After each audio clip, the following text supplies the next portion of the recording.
one of the things that drives me insane in the garden is when you're waiting for a flower to finally bloom and then it just flops over in the garden. Sure, there are plenty of things that you can buy in terms of support. If you don't want to buy things, you can jimmy rig support with branches and tie things up. But I don't know about you, I am over that. I love to plant in the garden. I love to take care of things, see them come back to life. But if I'm going to have to stake and tie up everything in my garden, I'm going to hate gardening. So let me show you what I've started to do instead. So today we're going to talk about doing that Chelsea chop. And if you haven't heard of a Chelsea chop, basically it is cutting back a perennial to encourage branching and stronger stems so that they don't flop over in a storm. And if this is your first time on my channel, hi, my name is Michelle. I garden here in Atlanta, Georgia, which is a Zone 8A, and I love growing all the things, both edible and beautiful, and sharing what I've learned over the years here on YouTube so that you don't make the same mistakes in your garden. So the term Chelsea chop came to us from across the pond, and in the UK, there's a very famous flower show called the Chelsea Flower Show. That flower show is around late May, which in the UK is the perfect time to cut back your summer blooming floppy perennials. Here in Atlanta, I'm in a warmer zone, and for you, wherever you garden, it may vary too, but I find late April to early May the right time to cut back my summer blooming perennials. So first off, let's talk about the things that we're not touching this time of year and we're not going to cut back. The things we're not going to touch are the things that will only have one flower in a season. So your plants like your irises and your peonies that only bloom once on a singular bloom stalk, we're not going to touch those. If you Chelsea chop something like that, you are cutting off your bloom for the year. What we are going to be cutting back are things that branch and continuously bloom throughout the season. So things like asters, these are Mongolian asters here behind me. They will bloom all summer long, and if I keep them this tall and let them bloom right now, they will likely flop over. Also, mums or chrysanthemums, these are superstar in the fall garden, and if you grow them in your garden, you know that these are beautiful, but they tend to flop come fall. So mums are another thing I always whack back this time of year. Also for me, things like sedum. I love growing sedum because you can propagate and divide it and add it all over your garden, so it's a very economical plant, but it does have a tendency to flop over if you don't give it a good Chelsea chop this time of year. And lastly, things like your speedwell, your nepeta, things that have already bloomed once for the season, this is a great time to go ahead and cut that back now as well if you've already got your garden shears out. So let's get chopping. So I really don't think there's a right or wrong way to do this.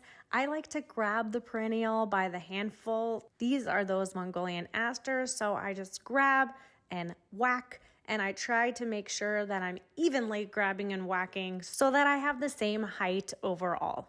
Also, I guess this is my lucky day, so I'm off to buy a lottery ticket after this.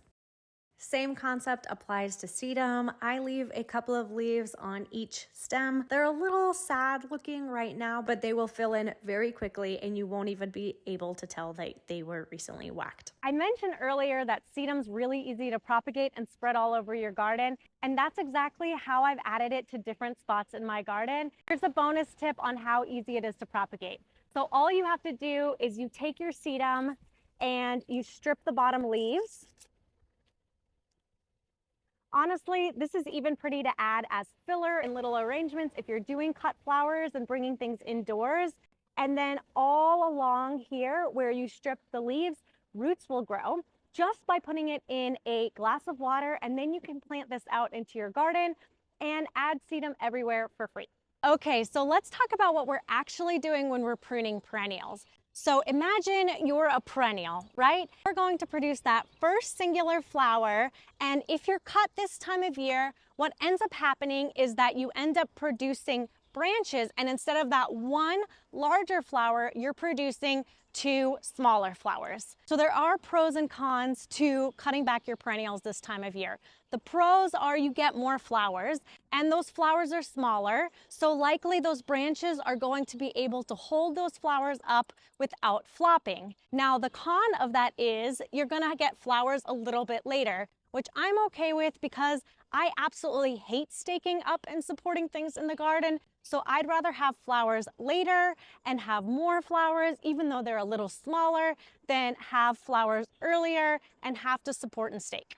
One thing I've learned about sharing my garden on the internet is that my garden philosophy doesn't align with everyone's garden philosophy, so I try to share the pros and the cons so that you can figure out what works best for you in your garden. So I'm going to take that philosophy and apply it to a shrub. And this is one of my favorite shrubs, especially in the summertime in July when it's in peak bloom. And the most common complaint about it is, while it is absolutely epic, those big blooms do flop in a storm. So let's do a little garden experiment. I am going to prune my limelight hydrangeas right now. And hopefully what that does this summer is that I create more blooms, smaller blooms, but blooms that are able to stay upright in a storm and maybe solve all of my floppy limelight hydrangea woes. Now, would I recommend you do this? Sure, if you love a good experiment, whack 'em back with me. Otherwise, you can hit the follow button and come back this summer. I will share the pros and cons and what I've learned. So if you don't want to mess with your limelight hydrangeas, I'll mess with mine and you just come back and see the results instead. So as you can see right here, I have two limelight hydrangeas. They were both planted the same time in the same soil. I think they're both on their 4th season now, and they're absolutely epic and luscious and gorgeous, and I love them, but I do not like their flop. They're both leafed out in fresh new growth, and normally I prune them back in early spring before they even leaf out. But I want to prune back one of them and hopefully cause some branching now that will produce sturdier, more upright stems. But like I said, this is completely an experiment, so I'm not sure what will happen. So let's go ahead and cut back just one of these hydrangeas so that we can take notes and compare the two later this summer.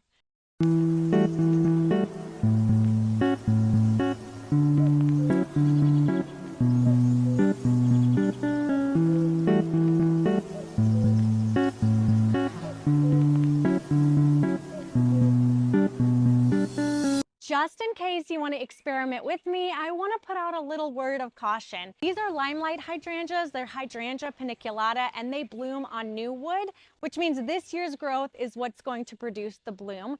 Do not cut back your oak leaf hydrangeas or your Hydrangea macrophylla, your mop head hydrangeas. If you cut that back this time of year, you're going to be cutting off all of your blooms. So only do this on hydrangeas that bloom on new wood if you want to join in on the experimental fun with me. Otherwise, just sit back, keep scrolling on YouTube, hit subscribe, and come back in July and I will give you the results. Anyways, that's all the time I have in the garden today. Let me know in the comments if you're going to try Chelsea chopping your perennials this year. And as always, I want to end by saying thank you for watching this video. Thank you guys for supporting my channel, and I will see you in the next video.